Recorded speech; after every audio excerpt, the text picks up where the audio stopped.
This is Chuck Huber, the voice of Android 17. You're listening to Anime Seekers. You better be, or I'm coming for you. Dragon of the Darkness, Flame!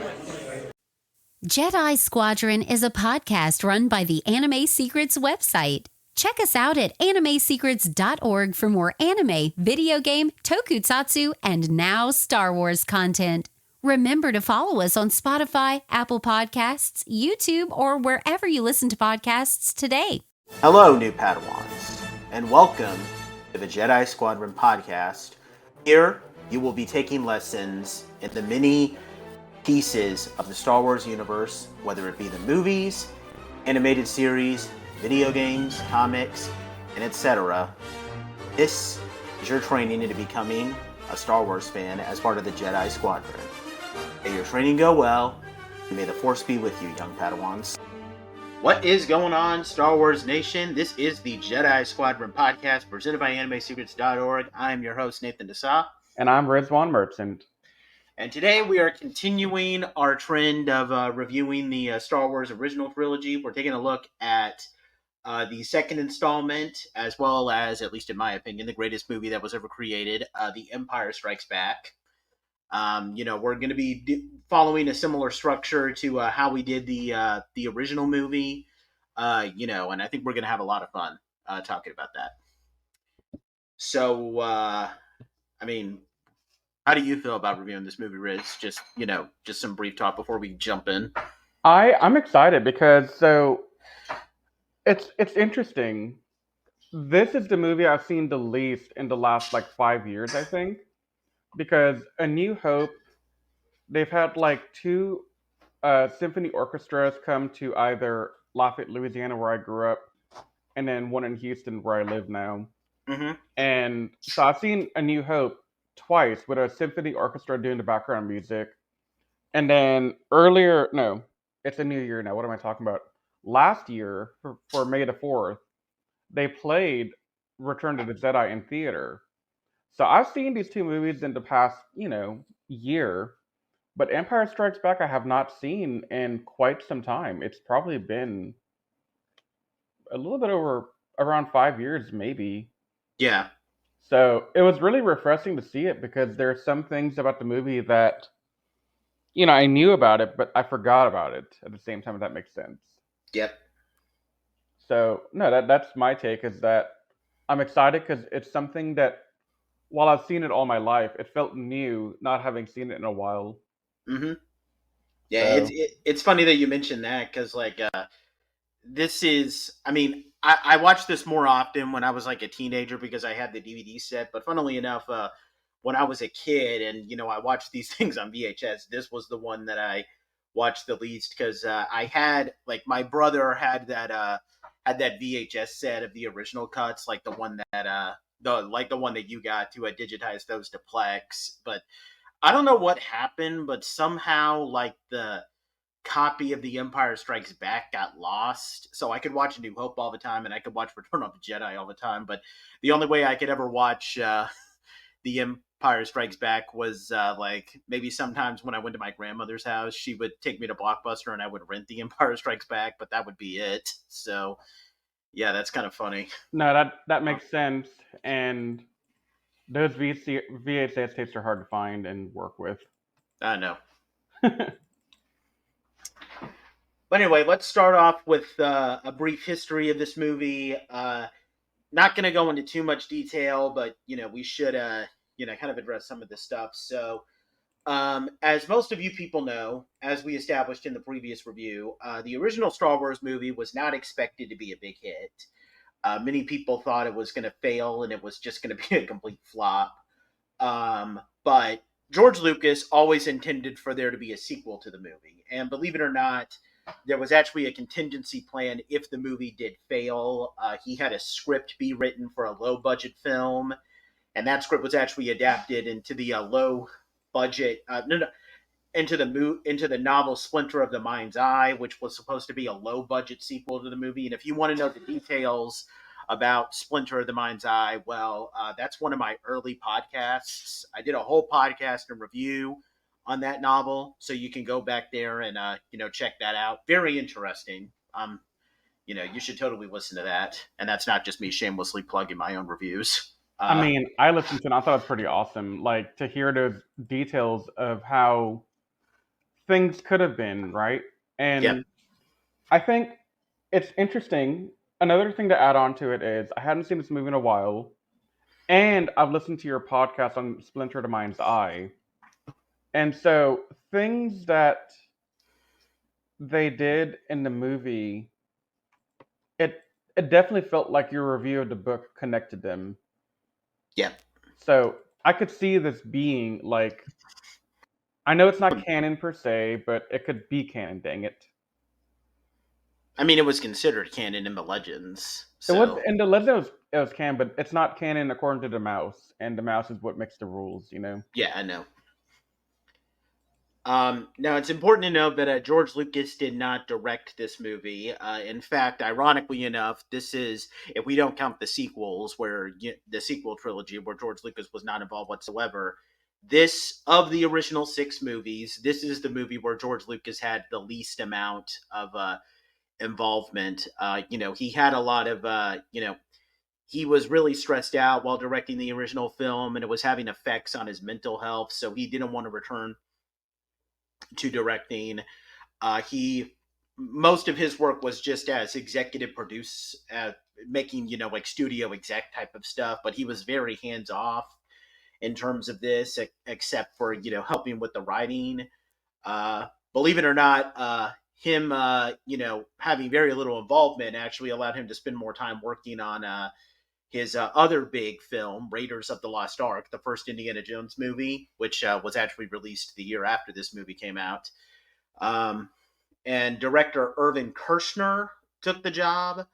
Irvin Kershner being reluctant, but Lucas promised to let him make the film in his own way. So, of course, they had to, make some... they had to, write the scripts. And the original draft was written by one of George Lucas's friends, Leigh Brackett. And in the original draft, Luke was revealed to have a sister. It's very important to note that this sister character was not Leia. Han goes on a mission to recruit his powerful stepfather, and weirdly, they do actually kind of go off the mention of the Clone Wars in A New Hope. Apparently, Lando was supposed to be a clone from the Clone Wars. That's wild. Yeah. Could you have imagined if they did that? Like, and then he met Boba Fett as a bounty hunter when he came to pick up Han. I mean, Yeah. That just has some interesting implication. Mm-hmm. Lucas was unhappy with her draft because she felt like she portrayed the characters differently than what he intended, but he had to rewrite the script himself because Brackett died of cancer shortly after she finished her draft. Lucas has said that he always intended for the big twist on who Luke's father was always, what he planned, but there's some information that suggests otherwise, even in his original draft, because there was some implications that some scripts would have Luke be visited by a Force ghost of his father. Although Lucas has actually said, yes, that's true, but that was fake information that I wanted to have just in case stuff got leaked or something like that. And the only other thing to note is that Harrison Ford originally declined because, unlike Hamill and Fisher, who signed on to do like multiple different sequels, Harrison Ford was on a movie by movie basis, and he refused originally, but then he agreed when he decided, I don't think I did the best job as Han Solo in the previous movie, so I'm going to come back and do it even better. I wonder what he didn't like in the first one's performance. I'm kind of curious about that. Yeah, so am I. Although him getting frozen in carbonite at the end of the movie, and I don't have this noted on my notes, but it's pretty common knowledge, is that because Harrison Ford wasn't signed on to come back for the sequel to this movie, there was a lot of uncertainty over whether or not Harrison Ford would come back, and that's actually why they had Han frozen in carbonite because they thought, okay, we're kind of freezing Han's character, and that's kind of funny how the movie ends with some uncertainty over whether or not they're going to see Han again, because there literally is uncertainty over whether or not we'll see Han again, because we didn't know if Harrison Ford was going to come back. Now, we'll talk about the circumstances under which Harrison Ford did come back when we do Return of the Jedi, but that was what, at least at the time, that's what it looked like. Right. Yeah. So that pretty much wraps up most of the talk with the production. I mean, this isn't like, this movie didn't really have the same issues like production difficulties as stuff like, like how the production of Jaws was a nightmare or anything. These are just some of the major pieces of history.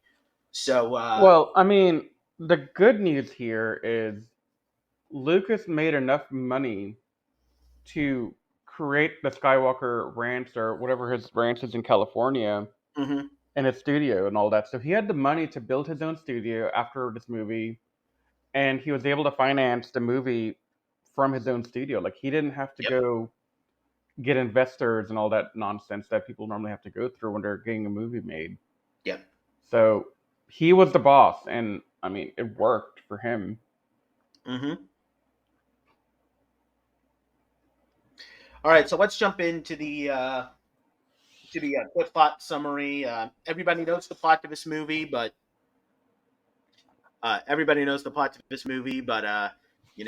we'll still just sum it up for all like 1.5 of you who haven't seen this one. How are you a half a person? I don't know, but if you haven't seen the original Star Wars trilogy, are you really a whole person? I mean, that's a fair point. Yeah, I can agree with that. All right, so the movie takes place 3 years after A New Hope. Kind of funny how this came out 3 years after A New Hope, and it's literally 3 years later. So we open up where the Rebel Alliance has set up a base on the ice planet of Hoth, the Echo base, and early on, Luke, while after getting into a skirmish with a Wampa creature, he's visited by a vision of Obi-Wan telling him to go to Dagobah to train with Yoda. Then, unfortunately, the Rebel Alliance, they get discovered on the Echo base by the Empire, and the Empire orders an attack on the Rebel base. And unfortunately, fortunately, the Rebels are able to escape, but the Empire ultimately wins. And while the Rebels are fleeing, Luke goes to train with Yoda, a very old and wise Jedi Master, on the hidden swamp planet of Dagobah. And while he's doing that, Han, Leia, Chewie, and C-3PO, they're fleeing from the Empire. And during which they run into troubles because the Falcon is disabled. And unfortunately, they're being targeted by Darth Vader specifically, because we actually find out that Vader and his master are seeking to get Luke because they want Luke. And we find out in a scene that they want Luke to join the Empire, become the Emperor's next apprentice. And all of this eventually compiles with the four arriving on the planet Bespin, where they meet one of Han's old friends, Lando. Unfortunately, Lando's working with Darth Vader, and he, who has a plan to lure Luke over to them. Han gets frozen in carbonite and is being taken to Jabba the Hutt because, they're still playing off that thing where Han has a debt to Jabba the Hutt. And this results in Luke abandoning his training early to go and try and save his friends, which results in him getting into a direct confrontation with Darth Vader. And, we all know what happens. Luke gets defeated pretty easily, and Vader makes one of the greatest plot twists of all time, with the revelation of that. And this movie is over 40 years old. So, I mean, if you don't know what the twist is in this movie, what are you doing with your life? Seriously, what are you doing with your life? Luke, I am your father. Exactly. And was that convincing enough? Was the breathing convincing to you? I mean, it was okay. Damn, I was trying to do good with that. Well, I mean, I've heard worse. So, I mean, yeah. And Luke, and thankfully Luke gets saved by Leia, and the movie ends with them attempting to go after Han, ending on kind of a bittersweet but slightly hopeful note. Like, basically, this is one of those movies where, for all intents and purposes, the bad guys have won. Like, the rebels are forced to go into hiding because the Empire found their base. Han gets frozen in carbonite and we don't see them rescue him, and Luke gets defeated by Vader. Like, it's basically meant to end on a note where our heroes are down really bad, but there's just a little bit of hope that they can possibly get back up again. Now, two things of interest here. The first one, I'm actually surprised you didn't correct me because I was expecting you to. Because the quote is actually, "No, I am your father." He doesn't Right. say Luke. I But know. But that's just how it's been famously done, as like a misquoted for yeah. decades, and I don't know how it even happened. Yeah. Because even I was convinced that it would be Luke, I am your father. And even when I was watching the movie in preparation for the podcast, I was like, I wonder if the original says it, and that's where we all figured it out from. But no, Yeah. it's just some weird Mandela effect or something. So as going off of the structure of the previous podcast, we want to talk about the characters now. Oh, Uh, my second comment, I just remembered. Sorry. oh, yeah, go ahead. Um, do you think George Lucas had thought about the rule of two at this point, or is that something that was invented in the prequel era? I like to think that it was invented during the prequel era, because I read that, like, I don't have this noted, but I did hear that, like, George Lucas wasn't really interested in, like, and like completely fleshing out a lot of lore in relation to the Star Wars universe. So I Yeah, think the rule of two thing just came later. that's what I'm thinking, and it makes the most sense to me. Yeah. Um, but you can start off. What do you think of Luke in this movie, Riz? I think so. Using the foreknowledge I have of the rest of the franchise, this is the most Anakin Luke is in the trilogy. I think in this movie, Yep. like he's way more reckless. He's more quick tempered, and he's very attached to Leia and Han. And it's kind of odd how quickly he got attached to them. I mean, it's been a couple of months, I imagine, since the end of A New Hope and now, but still, like, he's extremely attached to them. You can tell he's extremely loyal to a fault for them. And I think it's pretty cool that he is. It's interesting to me. Other than that, I think his journey was.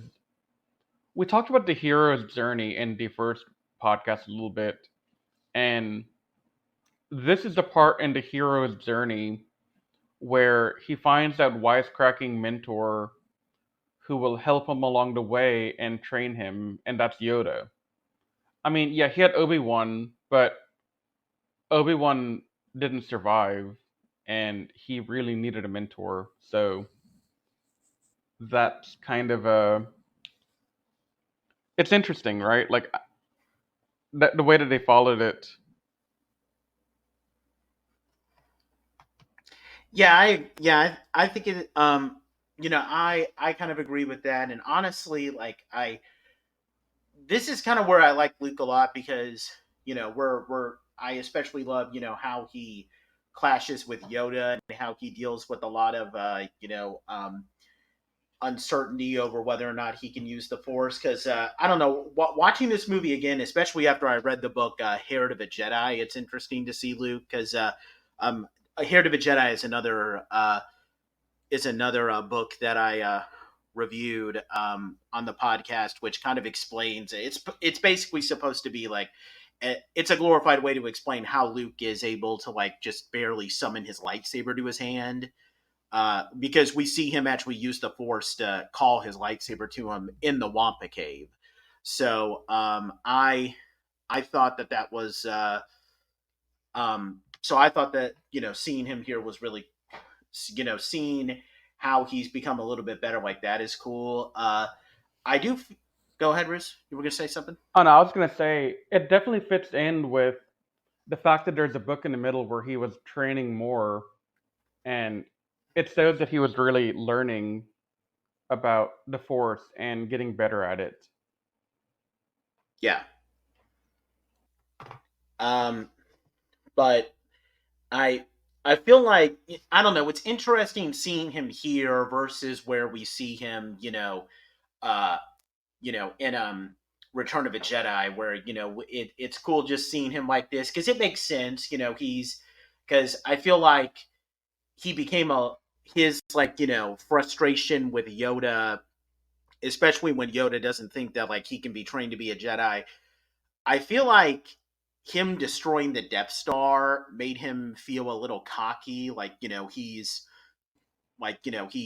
feels like he's just this super powerful warrior now, and he feels like how dare Yoda not train me or something like that. And I like and it's great to like see how he gets cocky. I mean, he gets knocked down to like his lowest point where he loses his hand, he loses his father's lightsaber, and it's great to see like this is basically the middle stage of his character development, and it's great to see him actually get to the point where he's a much more mature Jedi in Return of a Jedi. But we'll talk about more that a little bit more in the next I podcast.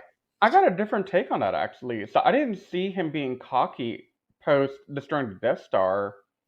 I saw him going to Yoda as an act of desperation because they're outnumbered and outgunned by the Empire, and he knows there's at least one dark Jedi out to get him. And if he's not able to fight and train to become better, then one day he might die at the hands of Vader. So I think he's doing it for self survival, not really out of cockiness of, oh, let me have some fun with the powers, you know? Yeah, that's a good way to interpret it. But And I mean, he still ultimately is headstrong in this oh, movie. definitely. He is Anakin's son, 110%. And I mean, even Yoda says it at one point, um, reckless you are like your father was. So, yeah, I mean, he has that streak in him. So it's not 100% out of character for him to do that. If that makes sense. Yeah. Um, but yeah, we don't really. I mean, that's enough for Luke now. I mean, Luke is still just a great character, and I really do hope, that we do get, and I'll talk a little bit more about like what happens about it in Return of a Jedi, but I'm really hoping that at some point the new canon will kind of show us like Luke's character growth from this movie to Return of a Jedi, because there is a book, and not just a book, but like a whole multimedia thing, like something that's like connected with like a book, bunch of comics, and a video game on the Nintendo 64 called Shadows of the Empire, which unfortunately is not considered canon anymore. And I actually have a review pre-recorded of that, so you will get to hear me review that at some point. We have that backlogged, but Yeah. really hoping that the new canon will, kind of explore more of like what Luke does between, Empire and Jedi. But I'll talk more about some of the character growth that Luke undergoes. Well, I go into detail in my Shadows of the Empire review, but I'll talk a little bit more about it in Return of a Jedi as well when we do that podcast. Um, do we do we really have anything to really commentate about our droid C-3PO and R2-D2? Yes. God dang it. How dare you even ask such a callous question like that? R2D2 is always going to be the most badass of character in this entire franchise. Uh-huh. But more importantly in this case, not because C-3PO is a more important character, but because C-3PO genuinely made me laugh a lot in this movie. So the part of the movie where he's kind of dismantled by some unknown blast from some unknown person, and he ends up in pieces, and he's dealing with Chewbacca putting him back together. And just the banter of him telling off Chewbacca, saying, "You brainless mophead," and later he's like yelling at Chewbacca when they're running in to see Han almost about to get carbonated, and Mm-hmm. he's yelling at Chewbacca, "Turn so I can see. I can't see anything." And I'm like, C-3PO, it's okay if you don't see. Chewbacca has to see his best friend get carbonated. And it's just funny to see all that stuff. Like the lines he delivers in this movie far exceed the lines he delivered in the last movie, in my opinion. Yeah. Um, there's even the banter when he and R2 get back together after being apart for a while, and C-3PO says, "At least you have a body still. Mine's in pieces." Mm-hmm. So no, there's definitely stuff to discuss here with these two. And I mean, with R2, I mean, I always laugh at that scene where Yoda is like holding Luke's lamp, and he's all like mine, and then R2 tries to take it with his arm, and then Yoda's like, hitting R2 with his walkie stick, like mine. Like that was also funny too, from R2's perspective as well. Yeah, no, definitely. All right, so should we move on to Han Solo? Yeah, definitely, Sid. Okay, well, you want to go first on that one? Okay, so Han Solo, I can't talk about him without also tangentially mentioning Leia, because they do progress their relationship a little bit here. So in the beginning, Han is still that cocky, um, you know, space cowboy type figure that he was in the last movie. He's still wanting to go off and pay off his debt, but one thing leads to another, that leads to another, and he just can't get out there to help go pay Jabba the Hutt back. So he ends up saving Leia, and before saving Leia, there's a lot of heavy flirting going on, and Leia I think she's trying to make him jealous, and so she does the famous kiss where she kisses Luke, and we'll get into why that's a famous kiss in the next movie. And that kind of sours Han a little bit into, okay, I have to actually work for this now. And so he rescues her, he tends to her while also still maintaining his like badass space cowboy bit. But you can tell he's softened a little bit towards her in an attempt to win her. Mm-hmm. And it's kind of nice to see them slowly enter that relationship, because I thought about this for a while today, Nate, because I finished watching the movie for the first time last night, and I rewatched it this morning while I was digitizing stuff. And I thought last night it was a quick progression from them being frenemies to them being lovers. But when you watch it a second time, it actually is a bit slower than I thought, because they have that scene where he steals a kiss from her and they both kind of get sigh and turn away. And after that moment, every scene that Han and Leia are together, there's a kiss on the cheek, kiss on the forehead, holding each other, being in the same vicinity. So you can kind of see in the background these two characters' love story really kind of begin to flourish and come to some actualization. Yep. And so I had to mention the Leia thing because that's the main part of Han's story of note. I mean, that him getting carbonated, that's a one-line deal. I mean, that's not a big deal, but the Leia part's the big part of this movie for the two of them. Yeah, I agree with that. The part that I love about Han the most here, of like I agree with everything you say about them with Leia, but what I really love is how his friendship with Luke has really become much more powerful, because he's trying to leave, and he's trying to leave in a hurry so he can go pay off Jabba the Hutt, and he can leave whenever he wants, and there's this scene where like C-3PO is trying to tell him like Captain Solo, do you know where Luke is? And then Han is all like, no, I don't know where he is, so could you just like leave me alone? But then when 3PO is all like, nobody knows where he is, that's when Han is all like, wait, what? Like, nobody knows where he is? Like, oh my god. And then he postpones going to pay off Jabba the Hutt to save Luke. And he even says like, somebody's saying like, "Sir, you shouldn't go out there. I mean, the temperature is dropping rapidly." And Han is all like, "Yeah, and my friend is out in it, so get out of my way. I got to go help my friend." And like, I don't know. I just love how he and Luke have clearly developed such a very close friendship. Because even at the end of New Hope, like they were friends, but you could tell that like it was an early stage of friendship. Here now, after like fighting together for 3 years, the two are clearly very close friends to the point where they genuinely care about each other. To the point where Han is willing to put himself in a difficult position where he can't pay off Jabba the Hutt just to save Luke.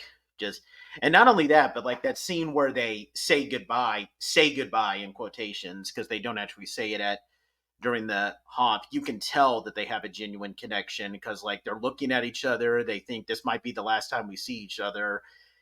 And you can tell just by it, like, this is going to be the last time we see each other, but I don't want to say goodbye. Like, I don't know, that subtle stuff like that just makes it really powerful. I love Han's relationship with Luke in this movie. I definitely saw that as well. I forgot to mention it, but no, 100%.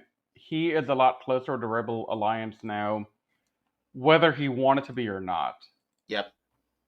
So kudos to Han for stepping up to the plate and doing all the amazing things that he did. Yeah. We do know a little bit that like apparently I don't know the full explanation, but like, so Han was given the money to pay off Jabba the Hutt at the end of A New Hope, but I can't remember the circumstances on how they lose the money in canon. They do lose the money in canon, but in Legends they lost it to pirates. I can't remember the exact circumstances because it's been a while, but there is like a brief comic line that they mentioned briefly in Heir to the Jedi where Han took a little bit of time off to help the rebel to try and make up the money that he needed to pay for Jabba the Hutt, only to go back to the Rebel Alliance. So, yeah, the way Han is portrayed in this movie does kind of speak to the development that he's given in that comic line. I have never really looked into this comic, so I'm interested in more information on this actually. Yeah, I've read bits and pieces of it. I got a lot of that information from the man, the myth, the legend, Star Wars Explained. There's the obligatory reference to him. Yeah, I got most of that information, but I do remember before I even started watching him, I do remember reading up like that information being mentioned in Heir to the Jedi. So yeah. I don't know, maybe I'll read that again too, because that kind of really jumped out to me, and I'm glad that there's a way to like kind of expand on that. As for Obi-Wan, I mean, he's mostly just kind of a mentor here, and he has a very smaller part. Can't really say much here. He's a ghost. Yeah. Although I'm curious, like, he says Yoda trained him, which, I mean, if you want to be technical about it, like, okay, I'm not sure what the circumstances are in Legends. Now there is no, not in Legends, in the new canon, because there is one novel that came out where Obi-Wan is still a younger Padawan, not the one that I've read, but a different one. So maybe that'll explain the circumstances. But in Legends, there was a young adult novel series. I read like one or two of the novels. It was released around the same time as The Phantom Menace came out, where it basically tells the story of like some misadventures that that Obi-Wan and Qui-Gon go on before the Phantom Menace. And in the very first novel, Yoda was training Obi-Wan, but it was very difficult, and that's why he had to give Obi-Wan to Qui-Gon. So that is technically true in Legends. I'm wondering how canon is gonna like. Well, okay, so I like the Legends. I like the Legends explanation a lot, but if you want to find a canon explanation, worst case scenario, we can always fall back on the cop out of Yoda trains all Padawans for at least a little while. Yeah. Before handing them off to their actual master, which in this case is Qui-Gon. So it could be that Yoda, when he was training him as a Padawan, noticed, okay, this kid is way too rambunctious for me. I can't handle him. Qui-Gon's got a loose screw. Let's put them together and see what magic happens. Yep. which is what they kind of did with Anakin too. I mean, they gave Anakin the problem child to Obi-Wan Mm-hmm. because by that time Obi-Wan had kind of mellowed out a little bit more. Well, I mean, with Anakin, it's a little bit more complicated. Like they didn't want to train him at all. But Obi-Wan said, "Well, I gave Qui-Gon my word. I'm going to train him." And the Yeah. Jedi Council was like, "Okay, fine, do it."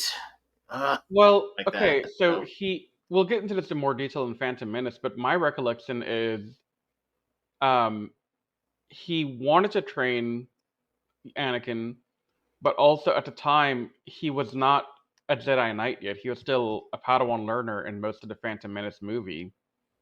Yep. So I don't think he got that promotion until midway, like in between the two movies. Is what I'm trying to say. Yeah. So there was a period of time where Anakin was not being trained by Obi-Wan, and he was probably being trained by Yoda as well. Yep. Yeah. I mean, in the same way that like Yoda, I think it's been a while since I've seen the Clone Wars movie, but I do know I think it was Yoda that trained Ahsoka briefly and then Yeah. introduced her to Anakin. But Yeah, Ahsoka trained her in the beginning, and if you look at the Young Jedi Adventure children's cartoon, Yoda does train, at least in part, the three main characters that are Jedi Padawans in training. So there is that continuity there as well to back it up. yeah. Okay, let's move on to Leia. Yep. I think Leia is a much better character here. Like, she's definitely not a damsel in distress. Like, she serves as a romantic interest for Han, but it's great to see her. I mean, it's to a lesser extent because there's not many action scenes with Han and Leia here. But I don't know. It's just cool to see her like being one of the people wielding a blaster and like shooting down stormtroopers when they're trying to escape from Bespin. Not only that, Nate, but also recall that she was basically Commander Organa to the Rebel base on Hoth. She's the one calling out the order. She's the one that's like staying behind until the last man standing because she doesn't want to leave anyone behind. Yep. So she definitely goes from damsel to distress to I'm the one in charge here. I'm the, head, what in charge. Yeah, I feel like, technically the commander was General Riecken, but I feel like she might have technically had authority over General Riecken. But I think she did, and I don't think it's because of her royalty. I think it's because she was actually a ranking official in the group. Yeah, she would have had high authority in the Rebel Alliance, especially since, I think this is officially canon too. It might have been established in Rogue One, but her father, Bail, was one of the founding members of the Alliance. So naturally, when he died, she would inherit some of his authority. Yeah, and that came in between the movies as well, I think, between A New Hope and Empire. Yep. Which, okay, this movie does a lot of really fantastic, subtle character development that, no offense to my casual fans out there, but if you're just like a casual fan, you're watching the movie for like a Friday night type thing or whatever, and you're not really into the Star Wars franchise like how we are, you may not catch a lot of the subtlety that's going on, in my opinion. Mm-hmm. It really, you have to be looking for it. You have to be thinking about the overall world and the history to really catch the smaller details like this. Yep.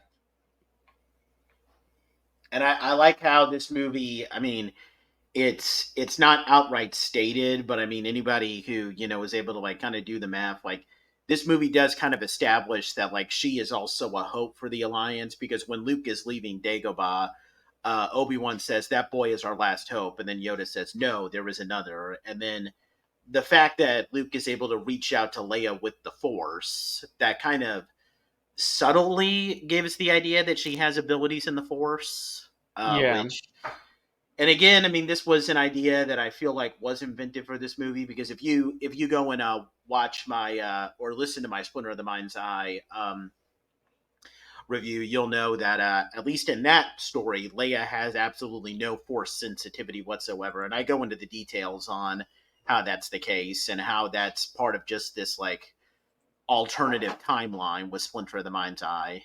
But Yeah, that's the one thing about the book. When I was watching the movie, I was like, this is the only part that does not sit with me.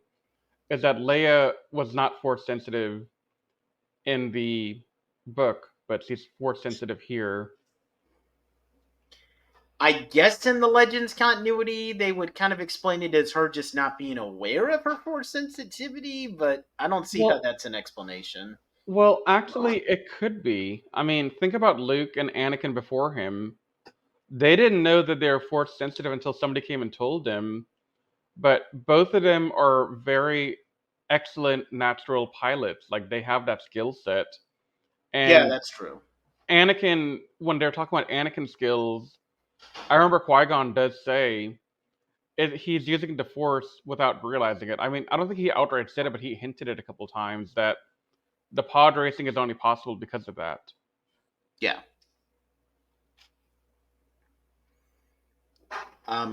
But yeah, I mean, Leia's a much more awesome character. Now, I like her a lot more in the next movie, a bit better. But yeah, Leia. This is the movie where Leia goes from just being a princess to be saved to like just a very awesome character.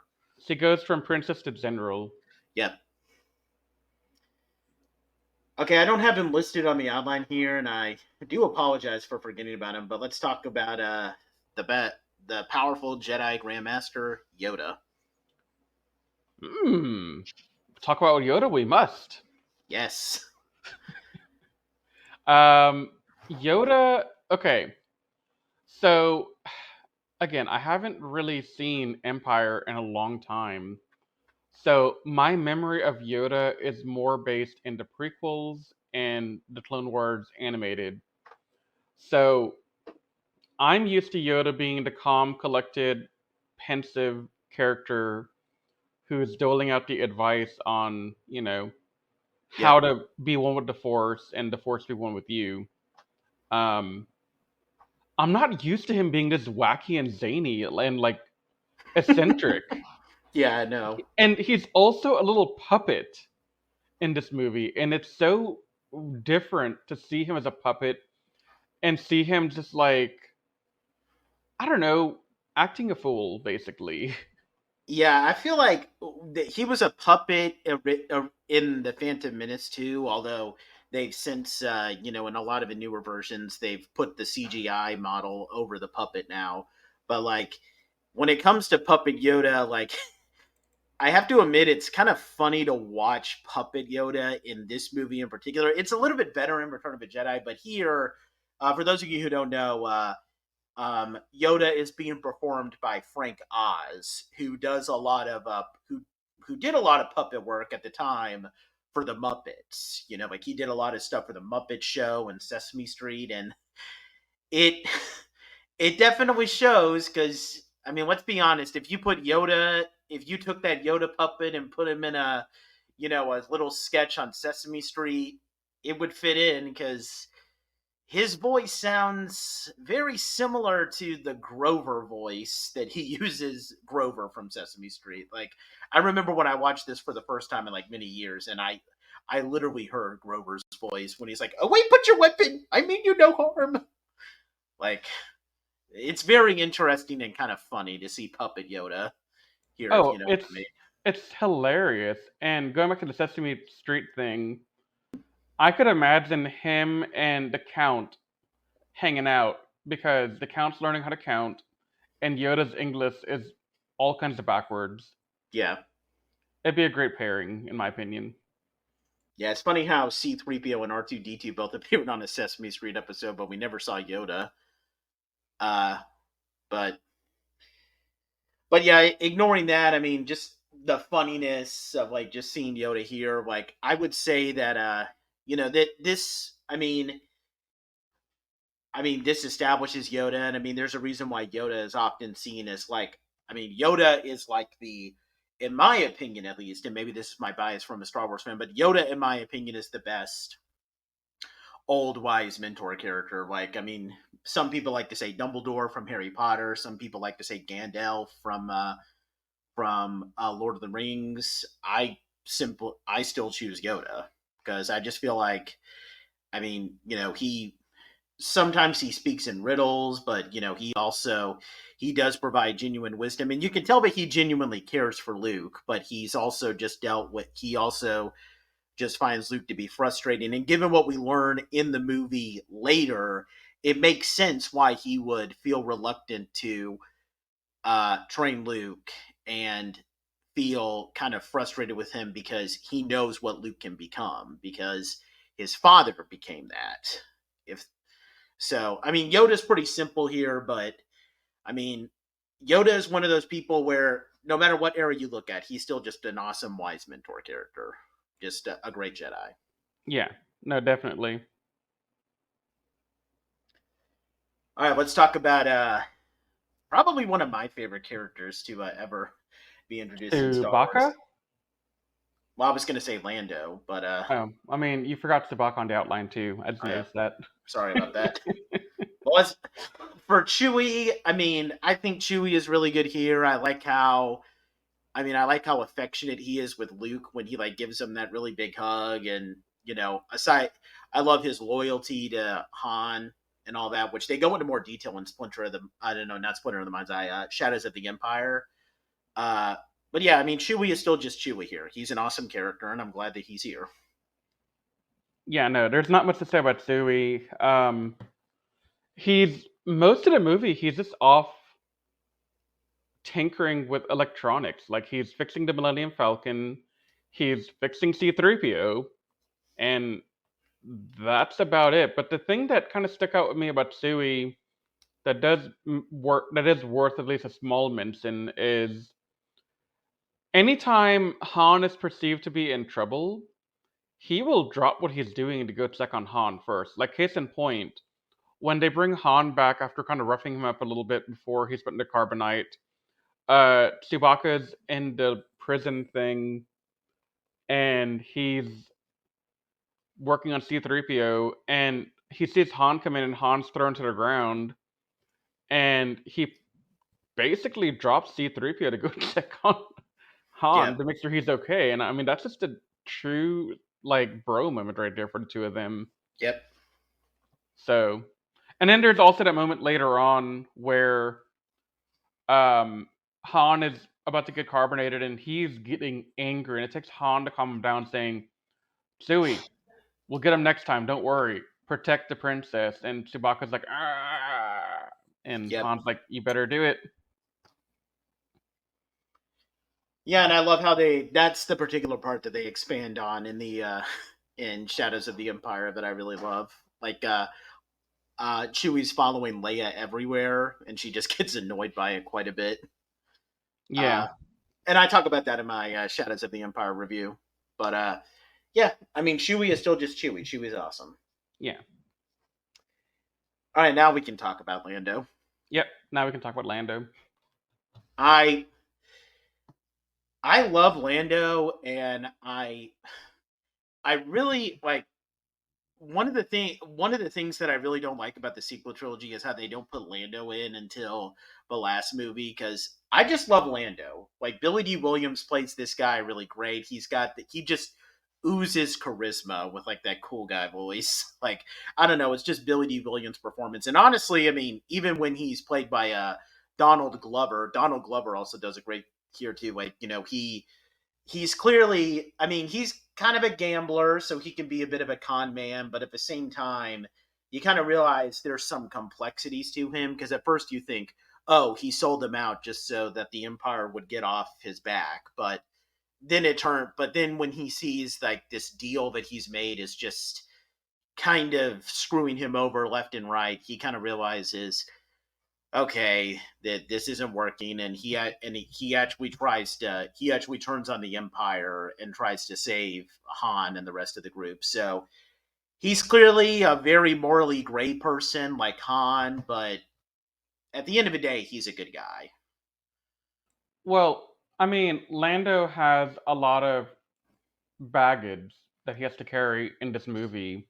Yeah. Because it's not really well explained, but he won that mining colony and he feels a certain sense of responsibility for it, because Han and him met years ago. Possibly the Han Solo movie was the last time they meet. I doubt it. They probably met a couple more times here and there. But Han knows him as like this rascal, smuggler type scoundrel guy, and Lando claims in the interim that they hadn't met. So Han is a little surprised when he sees Lando acting all adulty and responsible. So that's kind of by design because he has to take care of an entire colony now. And he's talking about stuff like workers and money and keeping things running and all this different stuff. So, and he made the deal with the Empire to better serve his own colony. He didn't do it for money. He did it for his colony's betterment.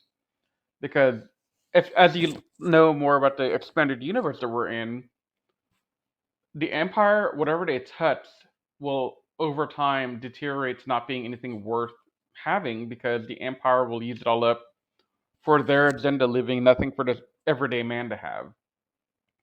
So, Lando has to be this responsible guy because he has no choice, even if it means cutting a deal. But if you notice, even though he cut a deal, he always had a contingency plan of, okay, we're gonna get Han and Leia out of here. Oh crap, they're gonna carbonate Han. Okay, well here's the second plan. We're gonna go to the south entrance and cut them off, but that didn't work because they're too late. But he had a plan, at least he had the intention, and I think intention counts for a lot here. Mm-hmm.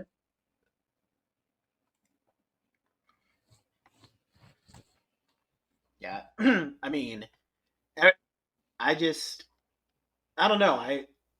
The way that Billy D. Williams just plays this role, which, funnily enough, Billy D. Williams actually originally auditioned for to play Han Solo. So I'm just glad that he got this part. The way that he plays Lando was just perfect. Yeah. No, it definitely is. Yeah, and I don't know. I'm glad that they put him in Rise of Skywalker, even though he doesn't really do much there. But if there's one complaint I'll make about the sequel trilogy, it's the fact that he's not around as often. The one complaint? Well, okay, there's a bunch of complaints I'll make, but that one is pretty high on the list. Really? Yeah. Compared to all the other problems that we had with the sequel trilogy, that's the one you want to put on the hill? Well, yeah, because Lando is one of my favorite characters from this trilogy, so... Okay, I mean, I get it. I'm just a little surprised because no. I would rank other things that the sequel trilogy does much more egregious than that. I mean, yeah, it's a shame we don't get more Lando, but at the same time, we'll they were talk too about that busy. when we get to it. Yeah, we just diverted the Riz rant. Right. All right, so now let's talk about Vader. Yeah. To be honest, Vader was already pretty intimidating in the previous movie, but I would argue that obviously, the twist at the end makes Vader, a lot more of a three-dimensional person than just this evil guy walking around in a scary-looking suit. But I would argue that even if you take that out of the picture, which, okay, that's a huge part of it, but I still think that this makes Vader if Vader was a 10 in A New Hope, this is him going up to a 12 because we see him in the previous movie we just got a taste of him force choking someone because he force chokes Admiral Mahdi but then backs off when Tarkin tells him not to. Here we see him literally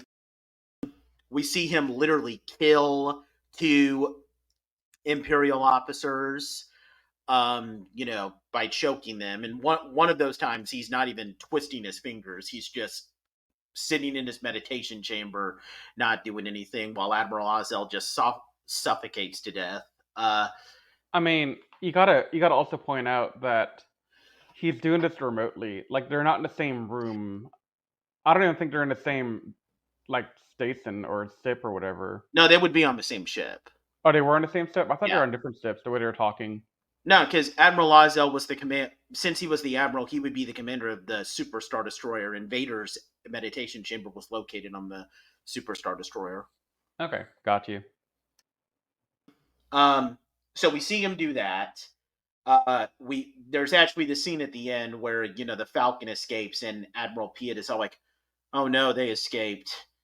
am I gonna die? And then Vader just walks off without doing anything. Like, he is so intimidating that you literally think he's gonna kill another guy, but he's all like, I'm a little pissed off that I'm not able to convince my son to join me, so you can live. And then he just walks off. But even aside from that, like the duel with Luke is also great, because like the segment of the duel just before well, actually throughout the whole thing, like early on, I mean, Luke is holding his own, but you can kind of tell that Vader, just the way he's fighting, he's holding back, like he's just trying to test Luke. Then we get to the point where, he's just like flinging objects left and right at Luke, making him even more intimidating. And then just before in the final segment, Vader just comes out of nowhere, just swinging his lightsaber all around, and it's like a jump scare moment. Like, honestly, when I was a kid, the few times that I watched this movie, my heart would like jump. Like, I would be genuinely afraid whenever Vader like jumps out of nowhere and starts attacking Luke. Like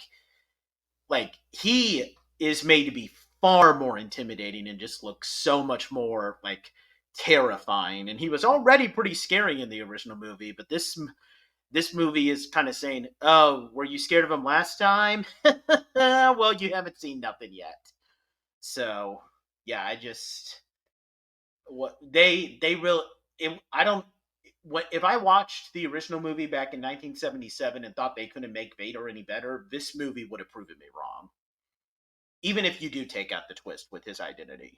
Oh yeah, Vader is the most menacing character in the trilogy and quite possibly into history. Yep. Did you want to add anything? No, you said everything that I would need to say, because Vader is just up it. Like, I was literally going to tell you that he upped the game from 10 to 12, and you took the words right out of my mouth. So, Yep. The only thing I wish that they would have done, and the funny thing is that this is in the film's novelization. During that scene where this is after Luke knocks Vader out of the carbon freezing chamber, and he chases him into that room where Vader later shatters glass and Luke gets sent flying out the window. In the book, Vader never turns his lightsaber on. Like, he just stands there, and Luke is all like, "Wow, okay, I can go get him." And then he turns on his saber and then tries to go after him. And then Vader just stands there, like, just menacing at Luke. And then without even moving his hand, he just starts flinging objects. I kind of wish that they didn't have him activate his saber in the movie, but that's just a minor nitpick. I mean, it still gets the point across that Vader is very intimidating at that point. Just a minor nitpick, but you get what I mean. But that about wraps up the characters. I know Palpatine technically makes his debut here, but he's only in one scene, and even then he is kind of portrayed differently. But we'll get to that when we talk about the special edition changes. Let's talk about the music here. I mean, the music is just as epic as it was in the first one to me. So, I would argue that the music is even better here, because, I mean, this is the debut of the Imperial March in all of its glory. It is a theme song that is iconic. It's like, I mean, not like there are people who use it as a meme, where like every time a character that you hate in a TV show, like my mom is like, there's this show that my mom binges a lot called Law and Order SVU, and there's this one cop that she really hates. She has told me that like every time she sees that character enter, she always hears the da da da da da da, like that. And there are people who say like, "Oh, this is my ringtone whenever someone that I'm scared of calls me," or something like it. Or it's the ringtone your mom that you set for your mom because your mom scares you. Yeah, exactly. Yeah. Like the Imperial March, that alone just makes this music a lot better, than the original. Oh yeah, definitely. And honestly, I would say, and there's a bunch of other great songs. Like, I love the Battle of Hoth music. I love the, Han and Leia's romantic theme. Like, all that stuff is great. But one piece of music that I don't see enough people talk about, but it would still be it might be one of my top 10 favorite pieces in terms of Star Wars music is like that epic music that plays when Yoda like lifts the X-Wing out of the swamp, and they play like this big like triumphant music as it lands on the ground. Like that always just like hit me really hard, even when I was a kid. I'm surprised nobody talks about it, that it's called Yoda and the Force. Because Yoda in the Force? And the Force. And the Force. Okay. That's an underrated piece of Star Wars music. Like, oh, definitely. I just love listening to that. I know what song you're talking about. I never knew the name of it. Yeah. Yeah. I'm surprised no one talks about that more often, because that might be one of the songs that I listen to on repeat a lot when I'm talking about Star Wars. Now, obviously, I'm not going to say it's better than like Duel of the Fates or Battle of the Heroes, but it's up there in my opinion. Yeah, of course. I listen to Order 66 a lot. Don't take that the wrong way, guys. Yeah, but if I'm talking about the like songs that come out of the original trilogy only, yeah, that's in my top 5. If I'm being completely honest about it. I mean, that's totally fair. Now, if we're talking about all the movies all together and include the prequels, then we're having a different conversation. But that would still be in my top 15 at worst. Yeah. There's not much to talk about with special effects here.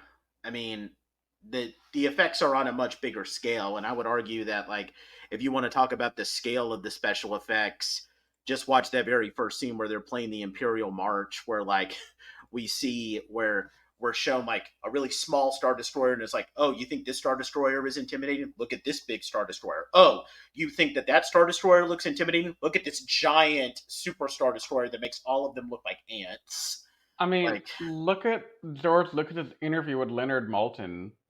He says in the part 2 of the interview for The Empire Strikes Back that they didn't really do a lot of extra for the special effects. They just kind of improved on the existing technology, because Leonard asked him, hey, what technology did you guys have to use to make this movie compared to the last one? And George said, no, we used the same stuff. It worked. We just got better at using it.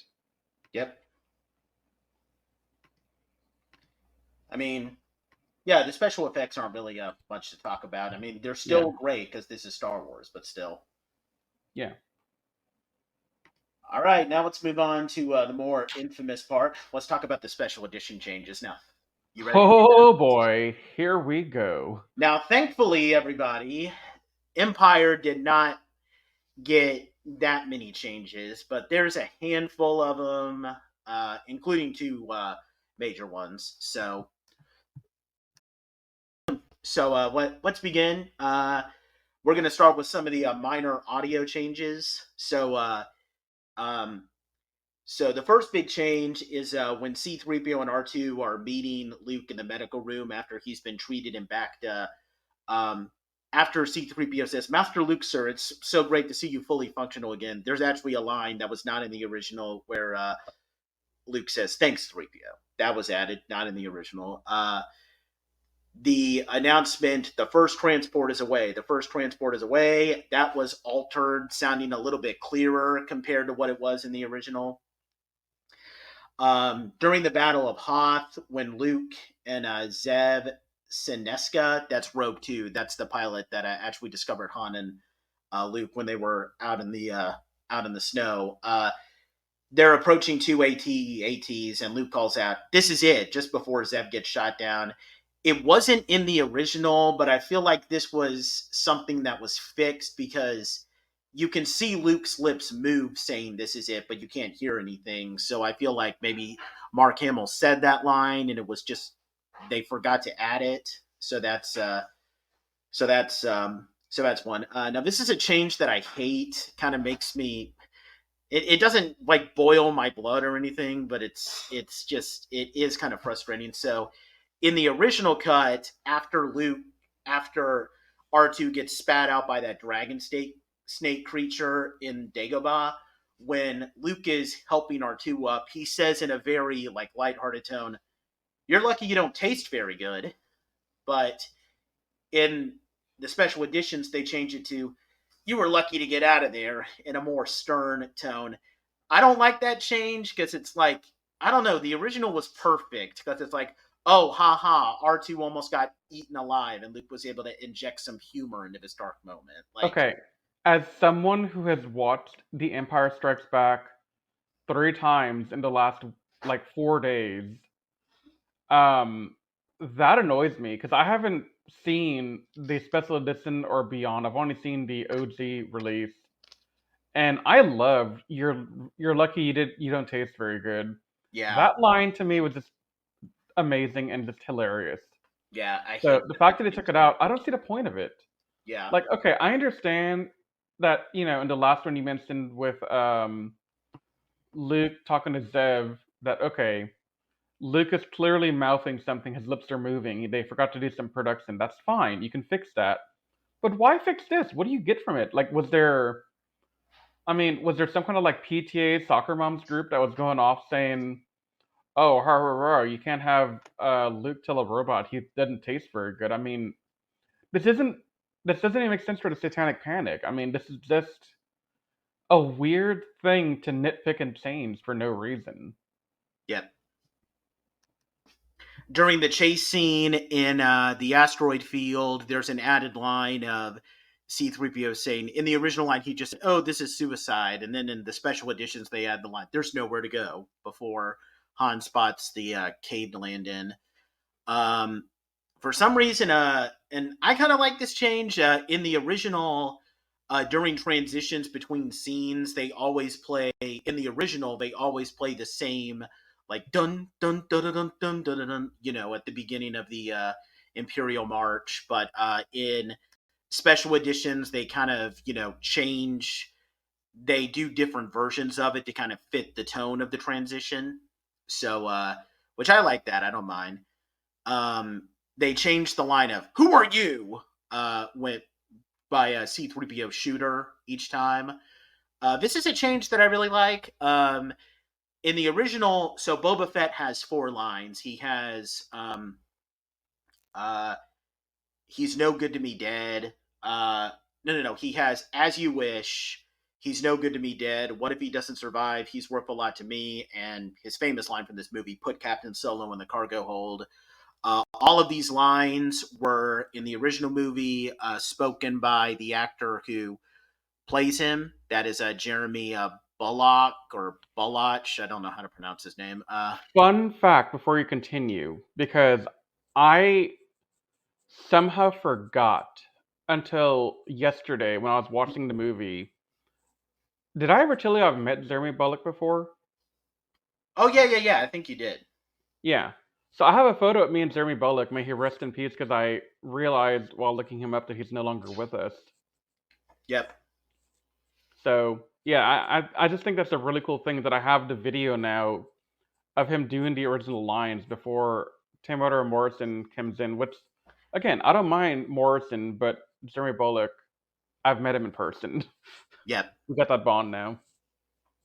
Yeah, and they kind of come up with in the 2004 release, not in 1997, but 2004. They redubbed the lines by Tamura Morrison to keep with the continuity of Boba Fett being a clone of Jango Fett. Yeah. The sound effect of Luke activating his saber when he confronts Vader on Bespin. I don't know why they made this, because it's kind of weird with the continuity, but in the original, it was like just it was a generic activation sound, but in the special edition, they change it to the snap hiss that his lightsaber makes and that his green saber makes. Which that I don't know why they made that change, because now I don't know how canon works, but in Legends, there's an in-universe explanation for why that sound effect is made, because Luke's green saber is made by most Jedi lightsabers are made by crystals that like naturally form on Ilum, but Luke's saber was made by a crystal that he made himself, a synthetic saber, a synthetic crystal. That's why the snap hiss is made. So I'm not sure why they made that change, but I mean it's just a minor nitpick. Yeah. So during the fight in the carbon freezing chamber, when Luke pushes Vader off the edge, his groan is changed. Like in the original version, he does like an ah type of makes an ah type of sound, while in the special editions he uses the same groan that he makes when Luke blasts him with smoke when he severs that thing. Lando says attention twice as opposed to once when he makes the announcement to the people of Cloud City. There's a Wait, did he say attention twice in a newer edition? in the special edition. Okay, because he doesn't do that in the first one. Don't ask me why I know that. Right. The original version has a very massive echo effect in the shaft room when Vader makes his big reveal to Luke, and they removed that echo in the special editions. Here is the only change in this movie that people hate, and it was so hated that George Lucas actually removed it.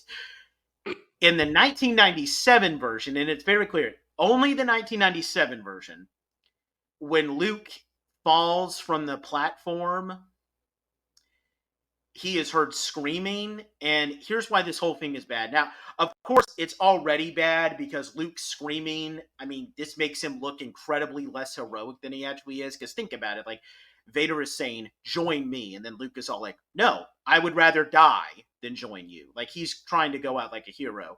But then when he's screaming, you know, it's like, I immediately regret this!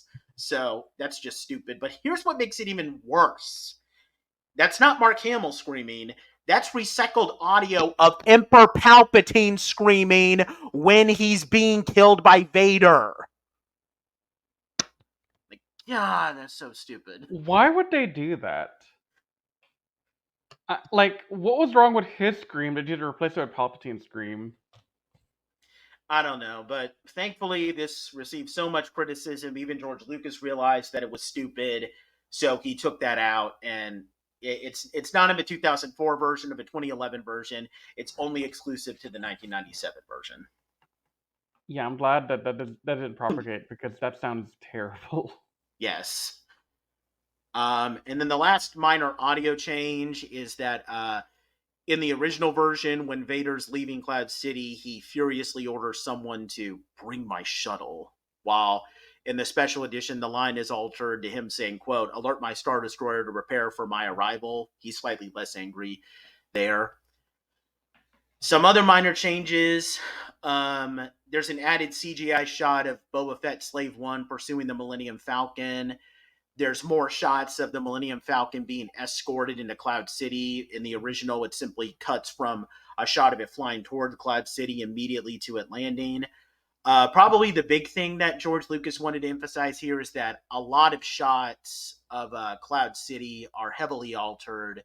They add a lot more detail. Like there's some cloud cars that are shown flying through Cloud City while Leia is waiting in her room. A lot of shots have there's like open windows or open walkways to shots that were originally closed so that we can see more detail of the beautiful city. When Lando makes his announcement to Cloud City, there's actually shots of people walking through Cloud City hearing his announcement. There's a shot of Vader being escorted to a shuttle on a landing platform that gets added. There's a digital hatch added to the shot of Lando opening up the top hatch to rescue Luke. There's new shots of Vader leaving Bespin on his shuttle and heading toward the Super Star Destroyer. A lot of these shots are actually alternate takes of Vader's shuttle arriving on the second Death Star in the next movie. In fact, the scene where he actually departs his shuttle is an alternative shot of that, and we can actually see the Death Star 2's commander waiting below. And they actually explained that in canon that like he was apparently there to like report some of the progress of a second Death Star to Darth Vader. So that's pretty cool.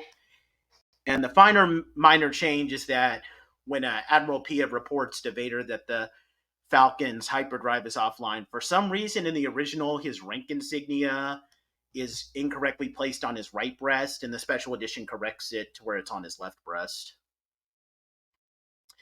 So that's about it. All right, so now we're going to move on to the two major changes. There's only two major changes here. The first one, and it kind of makes sense why they did this, especially when we talk about some of the production difficulties that they had. But the scene with Luke in the Wampa Cave is heavily altered. In the original, we're not really shown the Wampa that much. Like when Luke wakes up, he only sees the shadow of the monster against the wall of the cave. And then there's like a shot of it sneaking up on Luke. Only its arms and torso are visible. And the shot where it's like charges at Luke after he frees himself. But in the special edition, they add new scenes to show a fiercer looking Wampa who is played by a man in a suit, while in the original he was a puppet. Like there's a shot of a Wampa eating that actually replaces the shot where the original simply showed Luke seeing its shadow. The shot of it sneaking up on Luke from the original is replaced with a shot of it looking over and seeing Luke. It gets digitally added to a shot where Luke cuts himself free with his lightsaber. And then there's like a brand new shot of the Wampa screaming in pain without its right arm, since that was cut off by Luke. The only weird part about this is that for some reason in the special edition, they add the lightsaber deactivation sound effect, which is weird because Luke never deactivates his saber, and you can clearly hear it, but the saber is still on. Now go ahead, Riz. I was just gonna say, well, they don't know how to do lightsabers apparently. Yeah. Some people dislike this. I'm kind of iffy on it. I mean, I get what they're trying to say. Like, not seeing the Wampa creature kind of makes it a little bit scarier. But I don't know. I mean, I don't mind it. Like, it's something where maybe I prefer the original just because I do, when I was a kid, I did genuinely find the Wampa to be much more frightening just by not seeing it. But I get it. It's what George Lucas originally wanted to do with the Wampa creature, and now that he has the ability to do it, he's going to like retroactively change it. I get it. And it's not like it ruins the movie. So, I mean, I'm perfectly fine with that. What do you think? I could take it or leave it. It doesn't matter to me. That scene is so minor in the grand scheme of the movie that it's not even like on my radar of things to be complaining about. Yep. So I don't really have an opinion either way because honestly, I don't care. Yeah. The next one is more interesting to me though. Yep. And that allows me to transition to this last major change. So there is a scene where Vader meets with Emperor Palpatine via hologram, heavily altered. In the original, Palpatine was played by an actress physically. I want to say he wasn't literally a woman. He was physically played by an actress. Her name was Marjorie Eaton. She wore a mask with chimpanzee eyes over the upper part of her face so that she would look a bit more deformed and very unsettling. And he was voiced by a British actor named Clive Revill. This was changed in the 2000.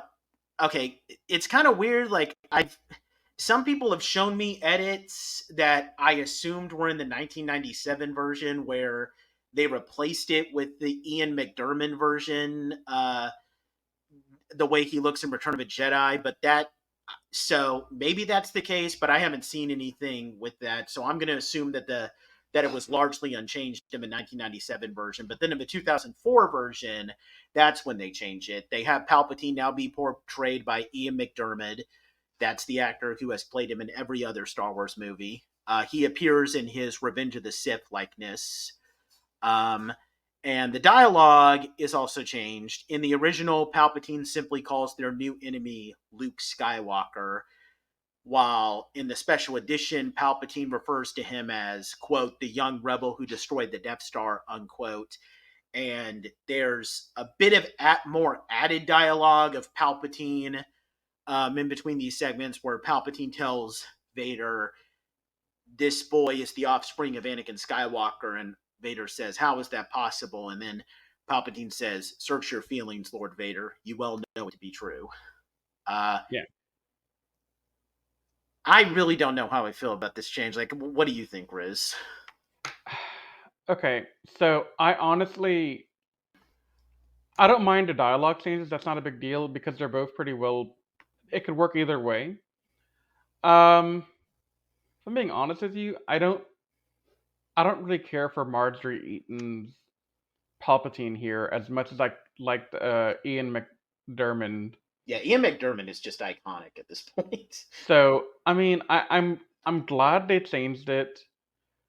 At the same time, it's just interesting to see what they were doing in the beginning before they had the full plan of what they were going to end up doing. Because correct me if I'm wrong, but Ian McDermott is who we see in Return of the Jedi in the Yep. original cut, right? Yep. Okay. Yeah, so I think that's a good thing to go back and fix. This is something where they're good to go back and give some continuity to it to make it fit. Yeah. What I mean, it's kind of it almost feels kind of like a crime to ask this question, but well, actually no, it's fine. Obviously, we ultimately got Ian McDermott, and he turned Emperor Palpatine into an iconic character, a character that like even people who hated the prequels loved Ian McDermott's performance as Palpatine in those movies. Yeah. How would you have felt if they kept this version of Palpatine, where he's physically portrayed by Marjorie Eaton and voiced by a British actor? Like for all time, they never edited it. Yeah, like no, not just this, but like say that like this version of Palpatine was in Return of a Jedi. How would you have felt about that? Well, my answer is going to be influenced by the prequels here because they do a pretty good job of deforming Palpatine enough that he does look like Return of the Jedi's Ian McDermott. Yeah. So that it's reasonable to say, okay, this is Palpatine and Yep. how he looks in Return of the Jedi. But if they were able to find a way to make him look like what Marjorie Eaton was, I mean, I would never know any difference because if it never happened, we never saw Ian McDermott, then I would have accepted it and moved on. I mean, that's a hard question for me to answer, Yeah, 'cause it really is because Ian McDermott is iconic. he's iconic, but if he wasn't there and he wasn't in existence in the movie, then Marjorie Eaton would have been the iconic one here. Yeah. So it just comes down to preference, but I like Ian McDermott a lot better, iconic or not. I just thought he made a better Palpatine. Yeah. Honestly, Marjorie Eaton's eyes bugged me. I mean, I think that was the purpose, but No, not bugged me in a scary way, but bugged me in a what are they doing kind of way. Yeah. So. Yeah, and on a side note, I'm going to bring this up again in the fun facts section of Return of a Jedi, but thank God they went with Ian McDermott because I know that he's a lot older now, but he was thankfully very young when they did Return of a Jedi, and that worked to their advantage because then they were able to bring him back when he's about roughly the age that Palpatine would have been at that point in the timeline to play Palpatine in the prequels.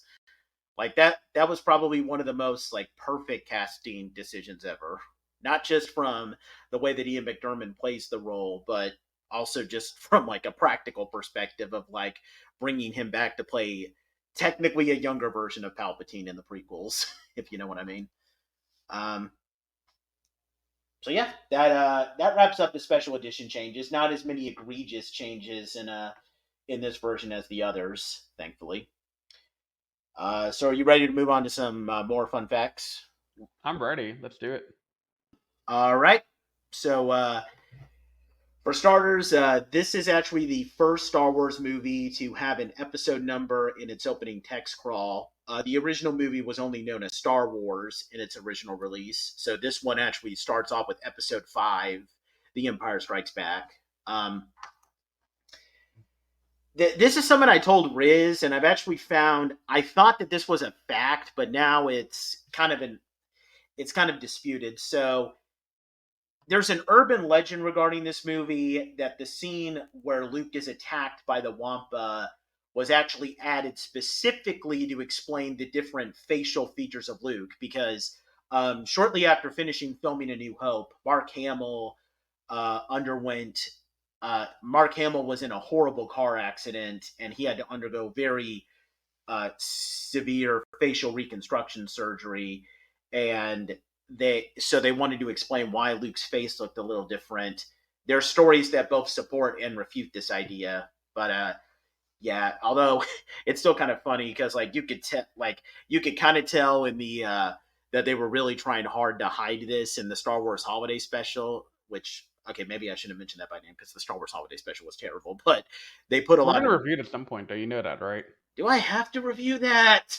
I don't want to watch Yes. that again. But It'll be our Christmas special this year. oh my god. Okay, yeah, okay, fine, whatever. But yeah, Mark Hamill is wearing a very uncomfortable amount of makeup in that movie to try and hide the damage that was done. But here they had to give like an in-universe explanation. Han's entrance into the Echo Base at the beginning, it originally had music playing in the background. Now they did remove the music, but it remained on the movie's soundtrack, playing in the main title, and it's appeared in many Star Wars games. There was a deleted scene featuring the Wampas attacking the Rebel Echo Base, but they cut it because the production team, as I mentioned before, was having difficulties in presenting the Wampa creatures. But there are some shades of this scene being shown, even though it was cut. There's an indirect mention of it when Han and Leia are arguing when she's asking him why he's leaving. And there's a point where a medical droid can be seen working on an injured Rebel soldier in the background. Major Bryn Derlin, a Rebel soldier. He is portrayed by the actor John Ratzenberger, who this was one of his first major roles. But now he's, he was also on Cheers, but he's famous to younger audiences for playing a variety of characters in Pixar movies. He was Ham the Piggy Bank in Toy Story, P.T. the Flea in A Bug's Life. He was the Yeti in Monsters, Inc. and Mac the Trailer Truck in the Cars movies. So that's pretty cool. And they actually, in the first Cars movie, they have a reference to how he's played like God knows how many characters. Alec Guinness finished filming his scenes for the film in a matter of hours in one day. And he wasn't given a specific salary. He was just promised to be paid 0.25% of the film's total box office earnings, which that may not seem like much, but when you consider how financially successful this movie was, that's actually quite a bit. He made that for a couple of hours in one day. Yep. If I could make that kind of money in a couple of hours one day, I'd be happy as hell, okay? Yep. So, he has nothing to worry about. As with the other Star Wars movies, there's a reference made to Lucas's first movie, THX 1138. This one is a bit harder to catch, though. There's a briefing in the Echo Base where General Riken orders Rogues 7 and 11 to go to Sector 38. That's a bit more complicated to catch, but still. I wonder how many people were going looking for this reference to find it. Mm-hmm. That's dedication right there. I've already talked about the Imperial March. Fun fact that I have listed here. The two leading Imperial officers that we see at the beginning of the movie, they're both played by actors who would later team up with George Lucas again in Indiana Jones and the Last Crusade. So they went from working on the best Star Wars movie of all time to the best Indiana Jones movie of all time. I know most people like Raiders of the Lost Ark. I like The Last Crusade better. Michael Sherd, he plays the incompetent Admiral Kendall Ozzel. He later gets choked by Vader and replaced by Piet. He plays Adolf Hitler in that movie in a non-speaking role. He doesn't speak. He's just made there to just look like Hitler for 2 minutes and then exit. And then Julian Glover, he plays the commander of the Imperial forces on Hoth, General Maximilian Veers. He plays the film's main antagonist, Walter Donovan. So that's pretty cool. Yeah, I love Indiana Jones and the Last Crusade, so it's cool seeing these two actors again. That's probably Indiana Jones and the Last Crusade is probably one of my favorite movies of all time. Like, it is the Empire Strikes Back of the Indiana Jones movies, in my opinion.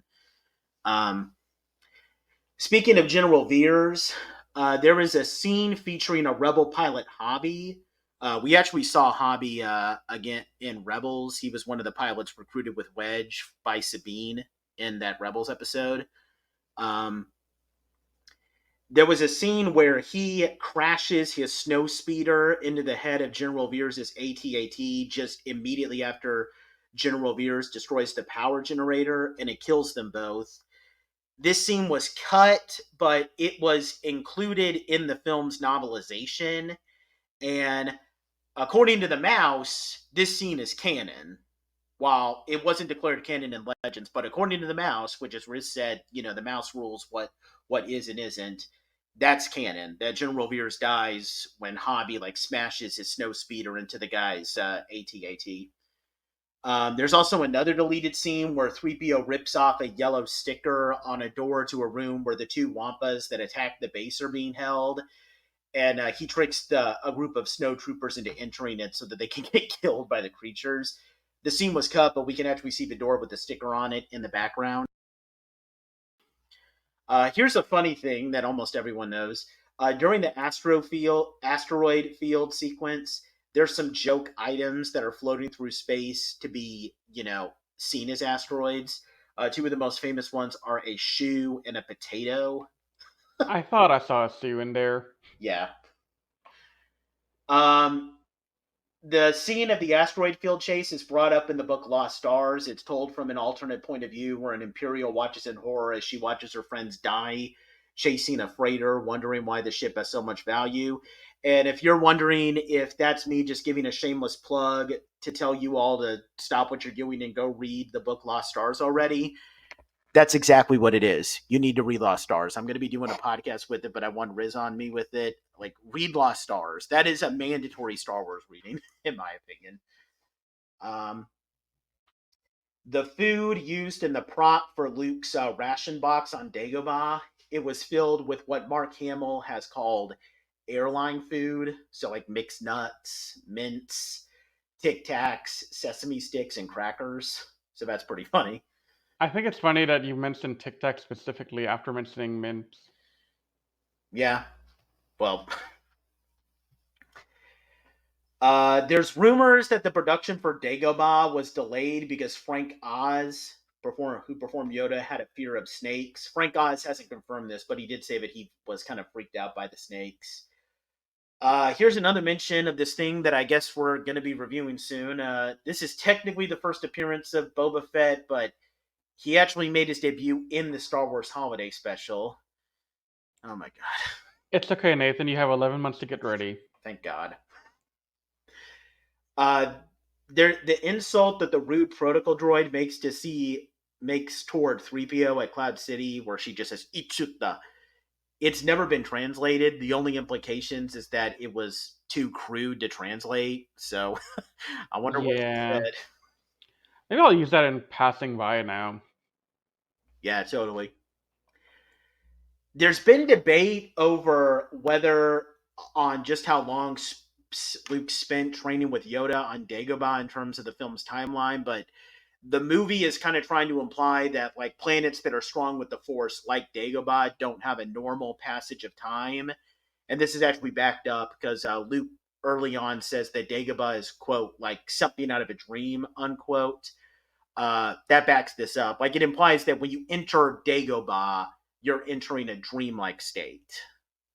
So maybe something I don't know, maybe Narnia, except differently, because time moves a bit faster in Narnia a little bit, but just slower, I guess. It might also be connected back to the door between worlds, or whatever it's called. Yeah.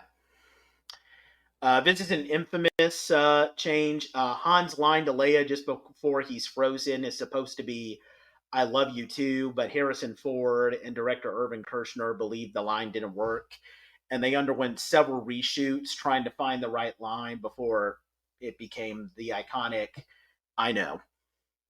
And here's the last one. The plot twist at the end where Vader reveals that he's Luke's father, the only people who knew were the director, the writer, of course, and some of the producers. The only member of the main cast was Mark Hamill.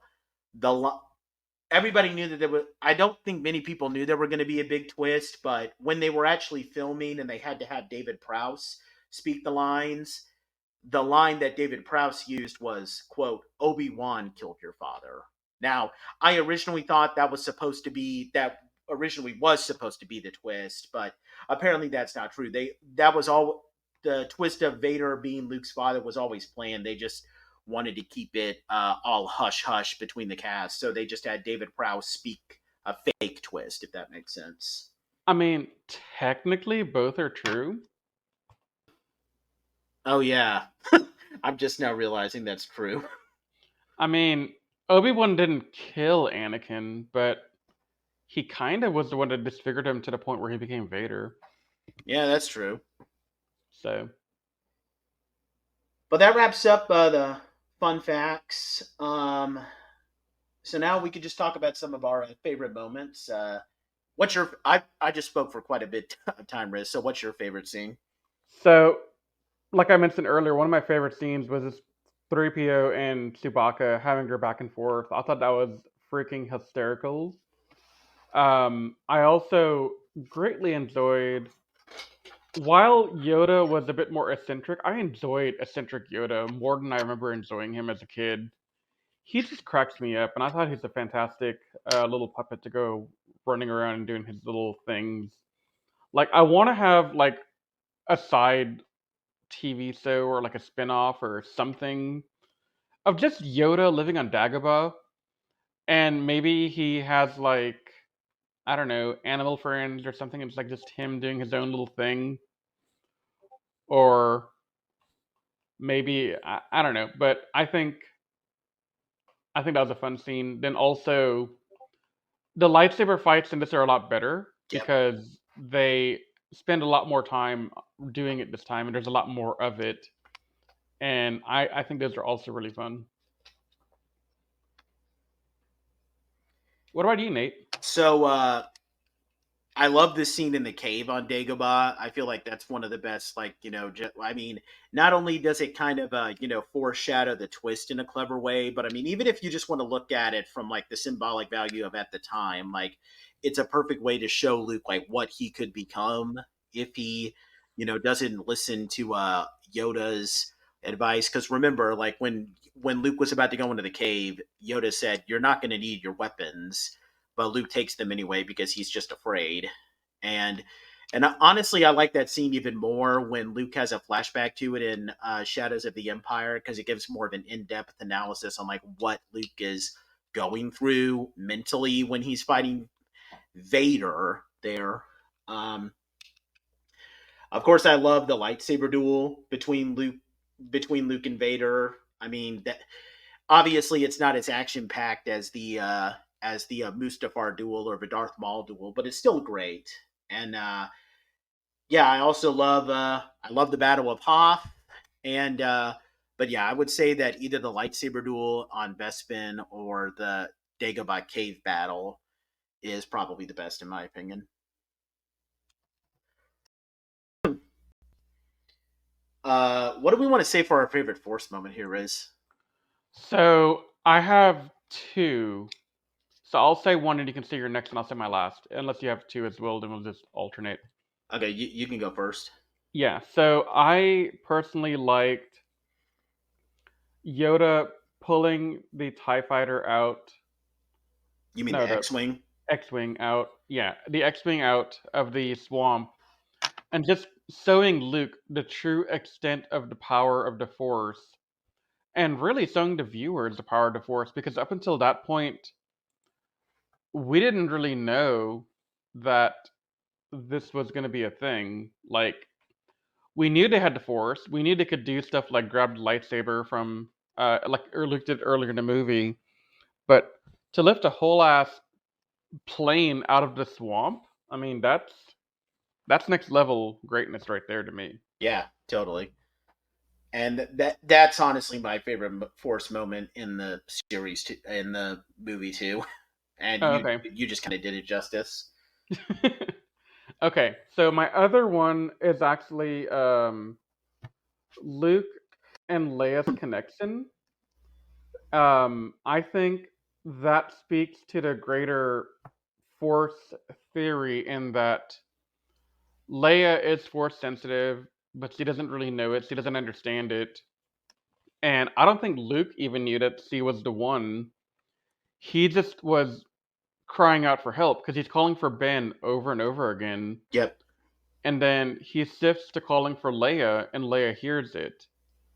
So I think that's a pretty good scene as well, because that shows a couple of things. So first, it shows that Luke and Leia have a bond, but secondly, it also shows that you can communicate via the Force a little bit, which we kind of knew from Ben kind of being that voice in the sky around Yoda, but it's really hit home here in this scene. Um, yeah, those are my two big ones. Obviously, we talked already about Luke in the beginning being able to grab the lightsaber with the Force, and that shows that he has more skill now with lightsabers and Force. So that's pretty cool. But yeah, those are my favorite ones in this movie. Yeah, totally. That's awesome. Uh, so now I guess we would move on to where we would rank the movies. Yeah. You want to Well, go? I already know where you're gonna rank it. You're gonna put it in the S rank. Yeah, totally. I mean that. I think I'm gonna go the same way, Nate, because I think S rank fits here. This is just a really solid movie. I don't have any negative complaints or things that I'm just like, this movie could have done better here. Like in the last one for A New Hope, I was kind of thinking Leia and some of the other characters needed some more development, but they've gotten the development now, and they're much stronger in the second act than they were the first act. Yep. So I think we're 2 for 2 on having the same score for these movies. Let's see how far this can go for. Yeah. And I mean, just to kind of say this, I mean, this where I'm going to rank it and just kind of move in with closing thoughts. Like, the reason why I consider this the best Star Wars movie, and honestly the best movie of all time, I mean, for starters, just from a movie making perspective, like, even if you ignore the Star Wars context and just look at this from a filmmaking perspective, like, the, this movie did not have to be good. Like, keep in mind, this was a sequel to the highest grossing movie of all time. Like, this could have been an easy cash grab where you just like throw in a really dumb story together where, you know, you bring our characters back and you just come up with some new giant space station in space that they have to blow up and add some comic relief antics to it. They could have done that, but no, they're not. You would half the time you wouldn't even think that this was a sequel. It's just an extension of A New Hope with its story. Like, it continues the story and it does things differently and it continues it in a really great way. Like the previous movie, you get the idea that like the Empire is weak and it can be defeated. Here we're reminded that the Empire is strong and we can't let our guard down because the Empire does ultimately win the battle in this movie. And we're given more details on the Force, you know, where in the previous one, we're just established like this is what the Force is, and here's some things that it can do. And there's the dark side and the light side. Here, we're given like in depth on like what separates the dark side from the light side and how easy it is for even supposedly the most sound minded people to go down the dark path. Like, and there's just a lot of symbol, you know, the way that they do it and the way that it like throws a wrench into the idea of good and evil with Vader being Luke's father. Like, everything about this movie is just perfect. Like, that's why I love it. And honestly, I mean, that's how I would give my closing thoughts. Like, that's why this movie is my favorite movie of all time, because it takes a very deep, like, it gives us our very first like in-depth knowledge of the Force and lets the story really convey that to us. Yeah, that's really well said, and I have nothing else to add except now it's time for the Ewoks and Zub Zub. Yeah, totally. Which, yeah, I'm not gonna. I mean, like I said, I would put Return of a Jedi just immediately after this. So I don't hate Yeah. Return of a Jedi. It's still a good movie. I just feel like this movie is just so much more complex and Yeah. like, I don't know. I mean, there's a reason why this is my favorite movie of all time. Right. No, that makes sense to me, and I definitely watched it again after so many years. I understand more why you do this. And truthfully, in a hot take for our next podcast, Nate, my rewatch The Return of the Jedi after properly having watched Empire Strikes Back will help me decide if I agree with your assessment or do I still think Return is better. Yeah, and that'll be a fun So, so discussion to have. y'all that are listening in, you'll have something interesting to listen to next time to see how I rank it after having gone through this journey that we've been going on so far. Yep. All right, anything else you want to say? I think I said enough. All right.